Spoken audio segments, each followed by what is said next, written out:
पेशे खिदमत अल्फा से नावल का 5वां पार्ट समाप्त फरमाइए। बस मुझे इतना ही कहना था कि सूजी से होशियार रहना। त्रिसिया की आवाज़ में बेजारी थी और फिर दूसरी तरफ से सिलसिला मुनक़ता कर दिया गया। सार्जेंट नाशाद इतनी ज़्यादा पी गया था कि उसके हवास जवाब दे गए थे। एक्स2 को फ़ोन पर आउटपुट पटांग सुनाने के बाद वो और ज़्यादा मसरूर नज़र आने लगा था। फिर उसने थोड़ी और चढ़ाई। कुछ देर हलक फाड़ फाड़ कर अपनी कोई गज़ल रेंगता रहा, फिर सो गया। पता नहीं कब तक शराब उसके जहन पर हावी रही, लेकिन जब उस आँख खुली तो उसने अपने नीचे खड़खड़ाहट की आवाज़ सुनी। फिर उसने पैर फैलाने चाहे, लेकिन मुमकिन ना हुआ। हाथ फैलाने चाहे, लेकिन यह भी दुश्वार साबित हुआ। उसे ऐसा महसूस होने लगा जैसे वो किसी छोटे से संदूक में बंद हो। लेकिन उसने किन आँखों से ऊपर देखा। सर पर तारों भरा आसमान था और किन आँखों ही से देख सकता था, क्योंकि वो बाएं करवट पर पड़ा हुआ था और सीधा होना महाल जंबिश ही नहीं कर सकता था। फिर वो भी खुद को मुतरक महसूस कर रहा था, क्योंकि बगैर ढक्कन का वो छोटा सा संदूक दौड़ रहा था। दफ्तर सार्जेंट के अलग से बेख्तियाराना अंदाज में चीखें निकलने लगी और मोहतरक संदूक रुक गया, लेकिन नाशाद बराबर चीख रहा था। एकाएक किसी ने संदूक में ठोकर मारकर कहा, काहे चिल्लाते रे, घटी दबाए दूँ, क्यों चीख रहे हो, गर्दन दबाऊंगा। Shut up you dirty swine, Nashad धाड़ा। अबे तू है कौन, अंग्रेजी ना चली, सर्वो चुपे रहो, पड़े रहो, अपने से रहना। अंग्रेजी नहीं चलेगी। और संदूक पर हरकत में आ गया। नाशाद सोचने लगा कि यह क्या मुसीबत है। फिर वो कोशिश करने लगा कि किसी तरह उठकर बैठ जाए, लेकिन फिर उसे मायूसी हुई। वो कुछ इस तरह से फंसा हुआ था कि ना तो वो हिल सकता था और ना हिलने की कोशिश कर सकता था।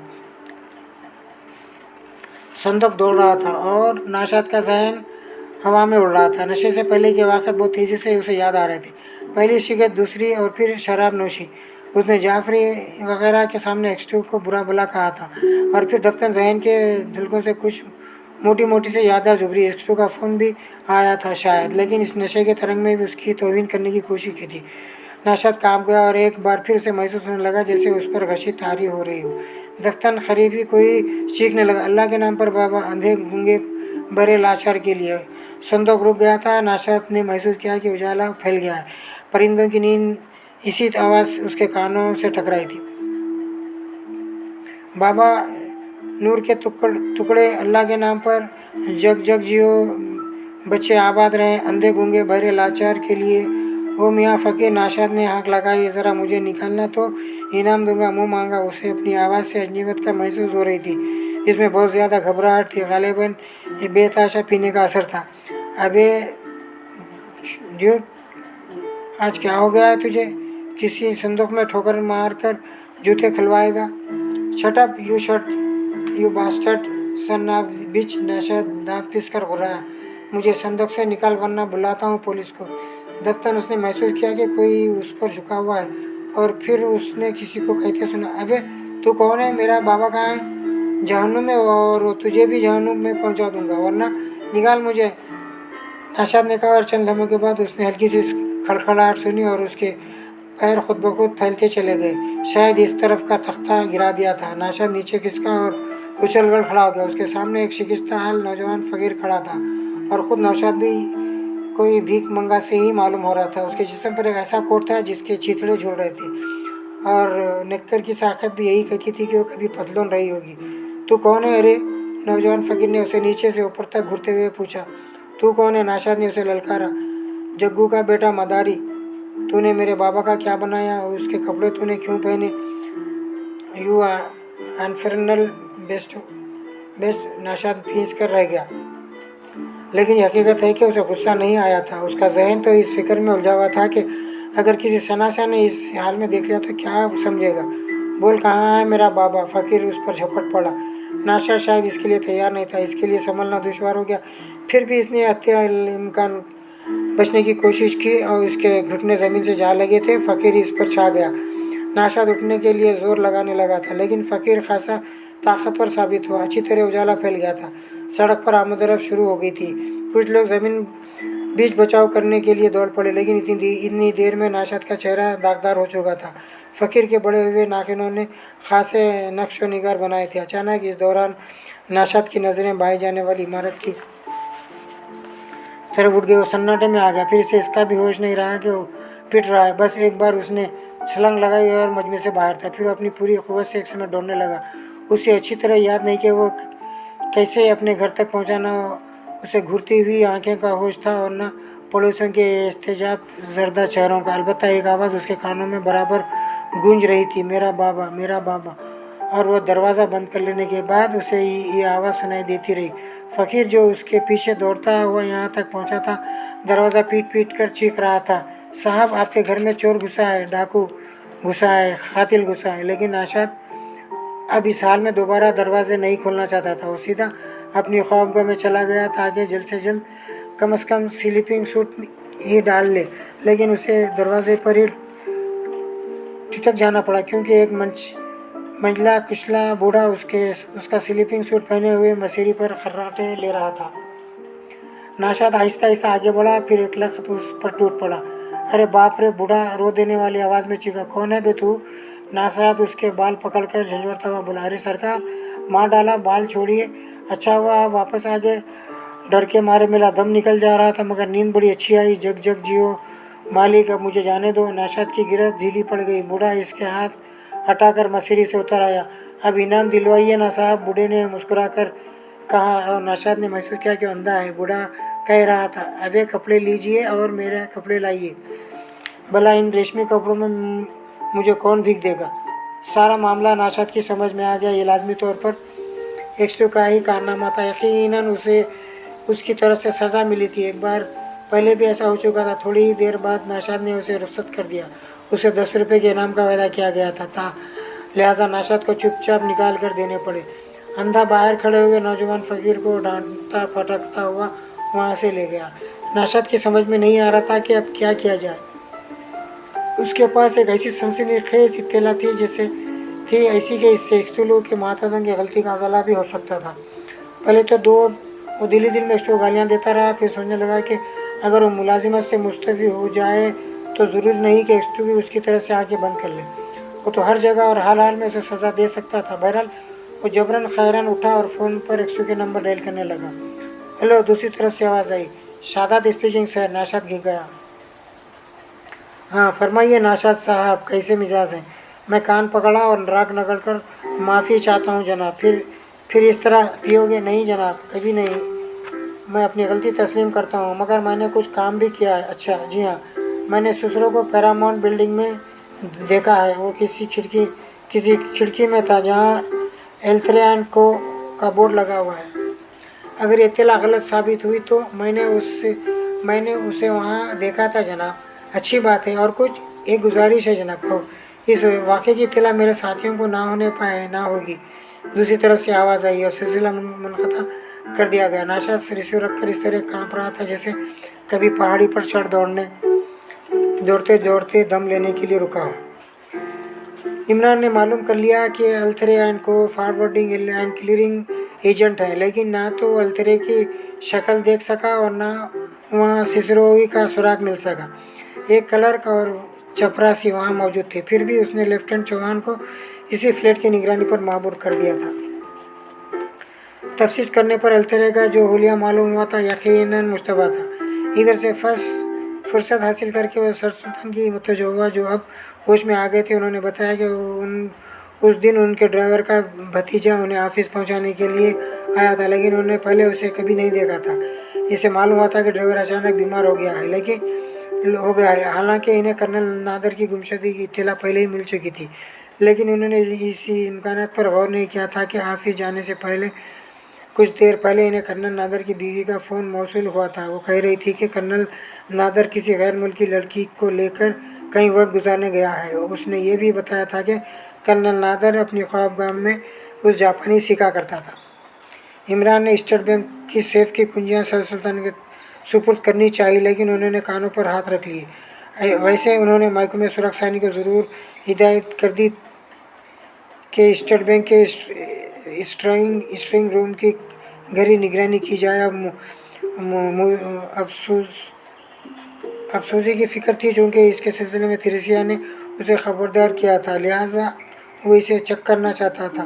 इस दौरान मैं तकरीबन हर शाम वो इससे मिलती रही थी, लेकिन इमरान ने उसे अपनी खैमगाह का पता नहीं बताया था। आज इमरान का जहन बुरी तरह उलझा हुआ था। अगर सूजी की हकीकत मालूम करने का ख्याल ना होता तो वह शायद आज इमरान नाइट क्लब का रुख ही ना करता। सूजी हस्बे मामूल वहाँ मौजूद थी, लेकिन इमरान ने महसूस किया कि वह आज कुछ निढाल सी है। उसकी आंखों में खुशियों शौकियों के बजाय बेचैन लहरें नहीं थी और वो अपनी उम्र से 10 साल ज़्यादा मालूम हो रही थी। उसने एक मुजम्मल सी मुस्कुराहट के साथ इमरान का खैर मकदम किया। कुछ देर तक इधर उधर की बातें होती रही। फिर एक बैग सूजी कुछ नर्वस सी नज़र आने लगी। ऐसा मालूम हो रहा था जैसे वो कोई ख़ास बात कहने के लिए मुस्तरब हो, लेकिन हिम्मत साथ न दे रही हो। आखिर उसके होंठ हिले। क्या तुम्हें इल्म है कि जूलियाना फंटरवाटर एक शादीशुदा औरत है? हैं? इमरान आँख फाड़ कर रह गया। क्या मतलब?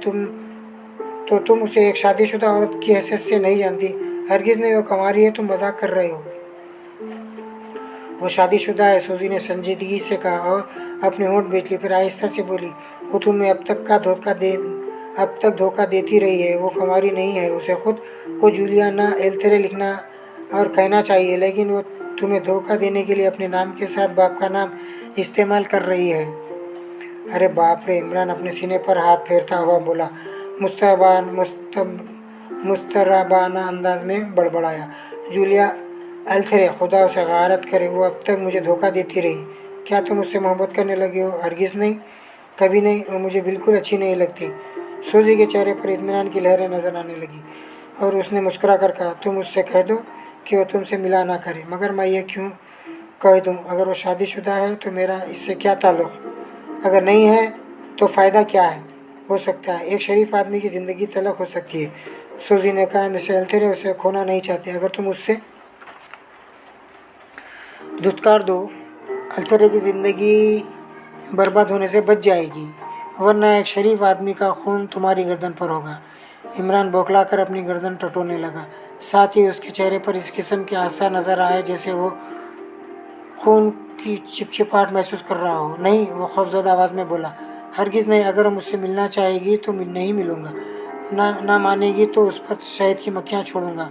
मेरे पास तकरीबन 5000 शहद की मक्खियाँ हैं। सूजी इस ख्याल पर बेसाख्ता हंस पड़ी। कुछ देर खामोश रही, फिर बोली, हम दोनों बहुत अच्छे दोस्त बन सकते हैं।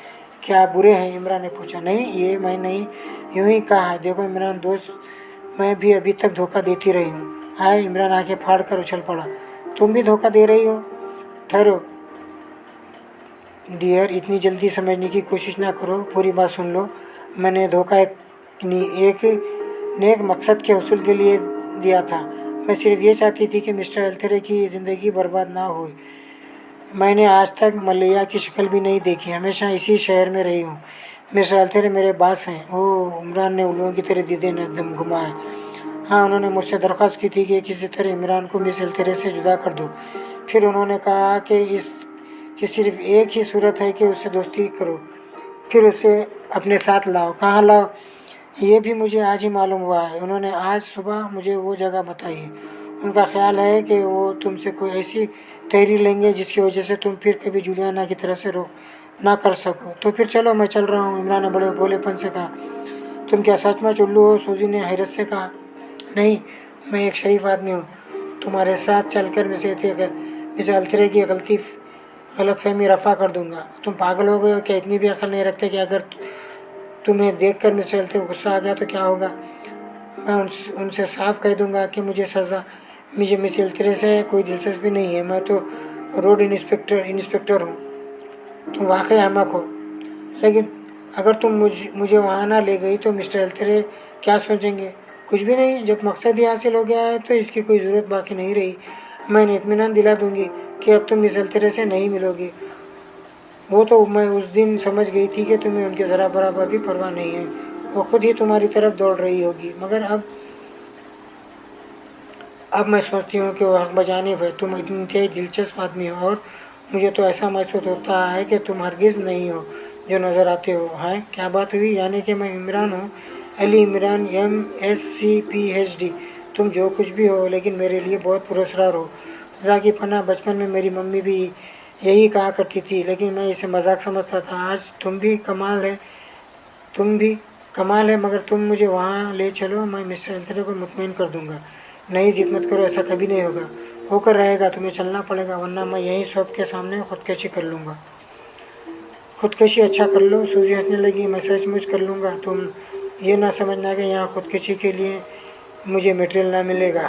वो छड़ियाँ, 3 चमचे और एक आधा कांटा निगल जाऊँगा, खुदकशी हो जाएगी। निगल जाओ, मैं तुम्हारी मदद करूँगी। अच्छा ये बताओ कि तुमने अपना इरादा क्यों मुलतवी कर दिया?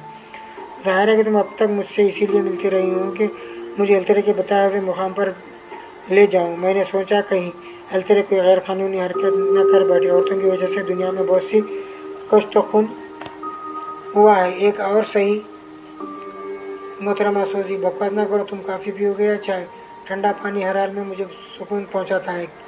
क्या है, एटरे की कोई फ़ौज है? नहीं, बिजनेसमैन, फॉरवर्डिंग और क्लियरिंग एजेंट है। अरे वो एल्थेरियन को, पैरामाउंट बिल्डिंग वाली? हाँ वही। क्या तुमने उनके ज़रिए कभी कोई क्लियरिंग करा चुके हो? हाँ हाँ हाँ, पिछले साल में मेरी कार उन्हीं के मारूफत मुझे मिली थी। तो तुम इस एल्तरे से ज़ाती तौर पर वाकिफ़ हो? नहीं, मैंने तो आज तक शक्ल भी नहीं देखी उसके, मगर अब देखूंगा। वो मुझे बदनाम करने की कोशिश कर रहा है, मगर उसे क्यों देखूं? मैं उसे देखूंगा।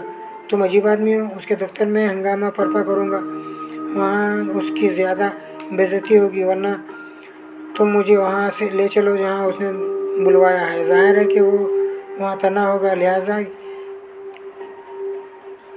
उसकी या मेरी बेइज्जती का कोई सवाल ही ना पैदा हो सकेगा। सिर्फ तुम होगी। अगर तुमसे किसी की बेइज्जती ना देखी जाए तो अपनी आंखें बंद कर लेना। क्या तुम संजीदगी से गुफ्तगू कर रहे हो? सूजी ने हैरत से कहा। फीस कतई 100%। एल्थरे तुम्हें तोड़ मोड़ कर रख देगा। वो आदमी नहीं, जिन है। मैं इसी तरह मरना चाहता हूँ। तुम मुझे ले चलो, वरना मिस एल्थरे को मुझसे शादी करनी पड़ेगी। मेरी एक मामूली सी तो जो उसे मेरे कदमों में ला डालेगी, समझी? अच्छा चलो, लेकिन वहाँ जो कुछ भी हुआ इसकी तमाम तर जिम्मेदारी तुम पर होगी। मैं तुम्हें ख़तरा से आगाह कर चुकी हूँ। हाँ, तुमने मुझे ख़तरा से आगाह कर चुकी हो। अगर मैं अपना एक हाथ पैर वहाँ छोड़ आया तो मुझे तुमसे कोई शिकायत ना होगी। चलो उठो। अरे अभी तो बहुत वक्त है, हम 10 बजे तक वहाँ पहुँचेंगे। मगर तुम एक बार फिर सोच लो। मैंने अच्छी तरह सोच लिया है, इसका तस्फिया हो जाना चाहिए। मैं बददिमागी का दिमाग लेकर खबर में नहीं जाना चाहता। तुम्हारी मर्जी, सूजी ने बज़ाहिर बेपरवाही से कहा, लेकिन इसकी आंखों में गहरी तस्वीर साफ पड़ी जा सकती थी। मगर हमें जाना कहाँ होगा?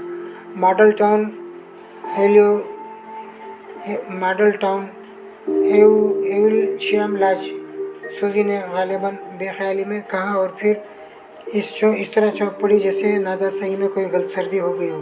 वो चंदा में इमरान के कुनकियों में से देखती रही, फिर बोली, देखो इस किस्से को यहीं ख़त्म कर दो।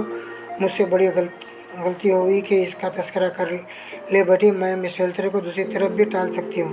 अगर तुम तस्करा ना करती तो मैं मरते दम तक तुम्हें माफ़ ना करता। कन्फ्यूशस ने कहा था। कहा होगा कन्फ्यूशस ने। अगर तुम संजीदगी से क्यों नहीं सोचते? अगर मिस्टर एल्थरे को गुस्सा आ गया तो मैं उसके लिए एक डब्बा आइसक्रीम ले जाऊंगा। तुम फिक्र ना करो। वो ख़तरनाक भी हो सकता है इमरान, और किसी हाथी की तरह मजबूत है। मैंने आज तक कोई ऐसा आदमी नहीं देखा जो अपने जिस्म के किसी हिस्से से खुद ही राइफल की गोली निकाल ले और खुद ही ज़ख्म की ड्रेसिंग करे, और इसी आलम में अपने पैरों से चल कर किसी को रुखसत करने के लिए सदर दरवाजे तक जाए।